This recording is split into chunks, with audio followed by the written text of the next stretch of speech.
The new head coach of the Cleveland Browns, Todd Monken. Ravens offensive coordinator, one of the three finalists for the job at a time when many were saying Jim Schwartz was the favorite. Many thought Jim Schwartz would get the job, had done great things with the defense. They're number one in the league in 2023. Got no sniffs for head coach after that. Number two in the league in 2025, just 1 yard per game behind the Texans as the best defense in the sport. But Todd Monken gets the job. He returns to Cleveland. He has most recently been with the Ravens, working with Lamar Jackson. There is no Lamar Jackson on the roster in Cleveland. Job number one, who's the quarterback going to be? I really was surprised by this, though. He was the offensive coordinator in 2019 under the great Freddie Kitchens, and that was quite a 1 year experiment for the Cleveland Browns. But wow. Todd Monken is back. He's back, and the Browns have made their decision. More specifically, Michael Holley, Jimmy Haslam has made his decision, because these decisions are made ultimately by the man in charge of the franchise, as we know, and as we've seen time and again since he bought the team some 14 years ago.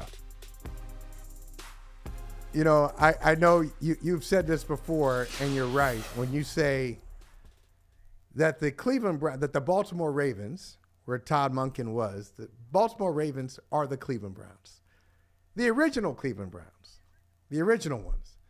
And I know it seems like a long time ago. Some people may not remember because you said the Browns is the Browns. You're right. It's so funny every time I hear that.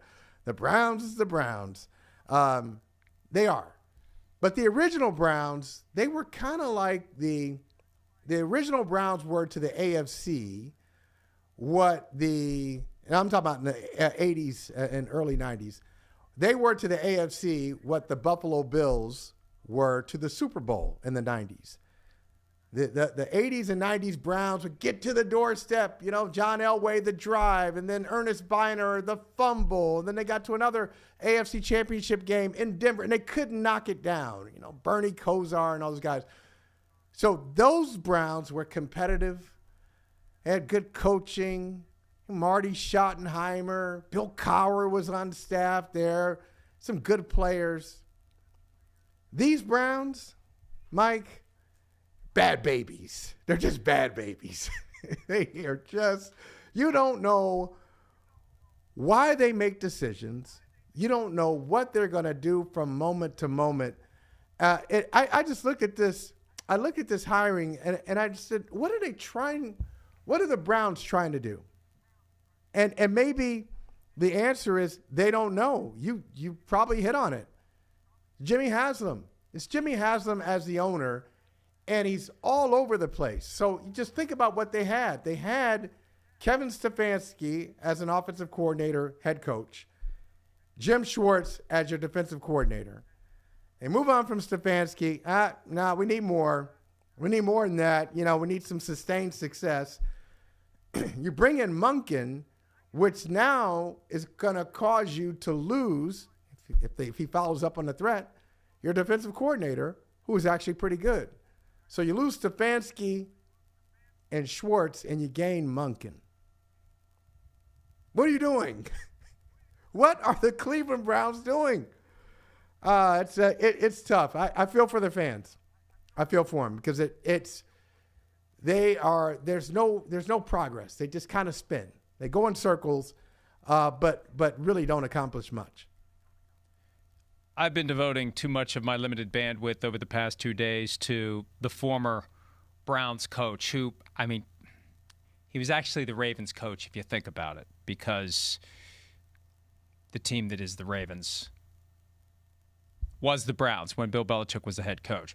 But it just kind of dawned on me that Monken, I believe, was the compromise candidate. If we can peel back the curtain and just kind of look at the three candidates. We had Jim Schwartz, who was the perceived favorite, Todd Monken, and Nate Scheelhaase. I know I'll get that pronunciation right if and when he becomes a head coach, and I'll never get it wrong. I've already mastered the spelling 2 E's, 2 A's. Took a little while. It reminded me of Roethlisberger from 22 years ago It took me a while to get Roethlisberger. Once you get it, you got it for good. So it could be that Andrew Berry wants to go with the young, up-and-coming, let's get him ahead of the curve, never been a head coach before, let's bet on this horse to be a potential winner. The boss wants Schwartz. The boss loves Schwartz. The boss loves what the defense has done. So as you try to work this through as an organization and each guy is dug in, here, the clouds part. Here's a middle ground.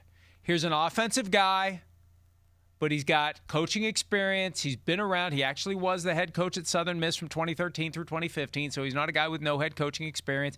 We've had him in Cleveland, right? He's the devil we know, and I guess there's value in that, although, I don't know, based on the Devils they've known in Cleveland over the past 15 years, maybe you don't want that. But I'm kidding, because Monken did a good job with Baker Mayfield in 2019. And Jim Schwartz has done a great job with the defense the last 3 years. So I think they tried to thread this needle and find a consensus. We need an offensive head coach. We need to fix the offense.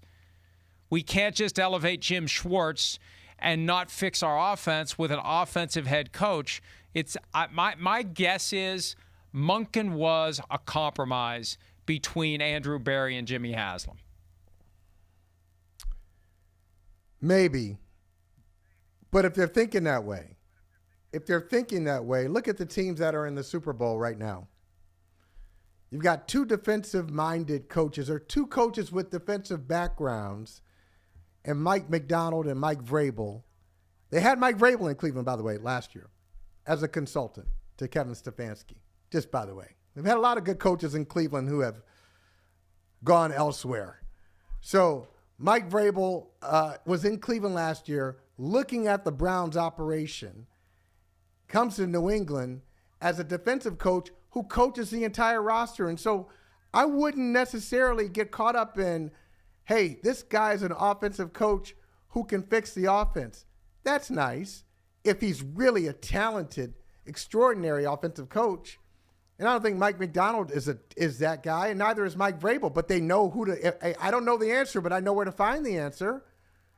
So one guy hires Clint Kubiak, and the other guy hires Josh McDaniels for the third time in New England, and they're off and running. So the Browns, you can't. They just can't get it right, and I don't blame him. If he does it again, maybe it's an annual tradition. So I think he stopped by PFT last year at the Super Bowl. Didn't Myles Garrett stop by last year on his tour? He didn't. To be traded? For some reason. He didn't? For some reason, we were excluded from the Trade Me Cleveland Browns Myles Garrett tour. For some reason. I think there was some conflict that didn't work out. Tyreek Hill showed up out of the blue, but not Myles Garrett. Tyreek Hill was on his I apologize to the Miami Dolphins tour. A sudden one day, to anyone who would listen, I apologize to the Miami Dolphins for saying I want to leave Miami tour. Well, Myles Garrett asked to be traded last year. They gave him a new contract, and that went away. I wouldn't be shocked if their best player, who says he wants to see a plan, he wants to see the progression, I wouldn't be surprised if their best player says, okay, I gave you some time. I took your money, yes, but I don't see the progression. He's 30 years old. If he wants to avoid just having his prime wasted with this in this wasteland, which is what it is now of a franchise, I think you got to get out of there. I wouldn't be surprised if he asked for another trade a year later, every year. Well, ask there's for a his trade. Instagram this is story. What he I don't. Look, I'm not cool enough to know what this means, but I'm going to assume it means he's not real happy. It's been a long day in Cleveland. Just look at the picture. It's like the Hall of Fame. Just look at what's in front of you. The Popeyes worker who says, you know what? Long day. I got to get out of here. Get me out of here. I got to run my own shop. As somebody who spent many hours working at Kentucky Fried Chicken in the early 1980s, I know that feeling, and I know the smell.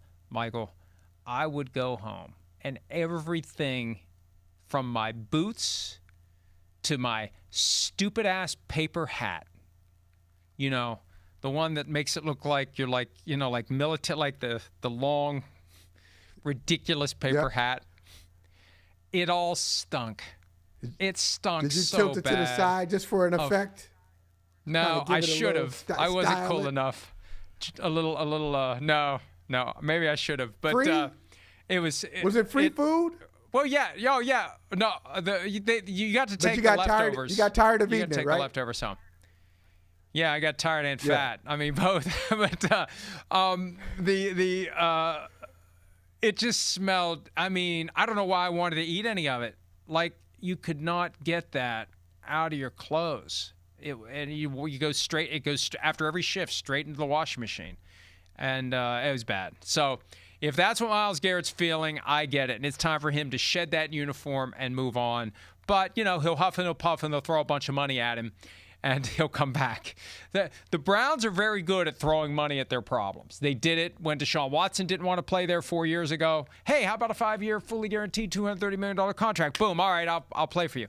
Myles Garrett, boy, I really want to be traded. Hey, how about $40 million a year with 3 of it guaranteed? Okay, fine, I've changed my mind. I'll continue to play for your dysfunctional team. Hi, it's Mike Florio. Thanks for watching PFT on YouTube. Hit subscribe for the latest news and analysis from Pro Football Talk.